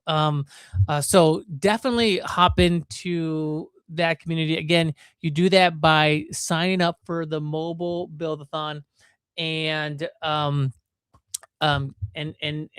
you'll get an invite to that event. So let me see if I can bring back Raimar here to close this out. How crazy is that? That like, what's crazy? So we gotta bring this up with Restream because I was on my end and you were frozen and it looked like everything was good on my end. And so it was me that dropped off though. Yeah. We gotta go check the replay. Oh my God. Oh man. All right. But anyhow, Thank you, everybody. And again, go sign up for the Buildathon and share your stuff on socials. Tag me, Rymar and Francisco. Thank you. Bye, everyone. See ya.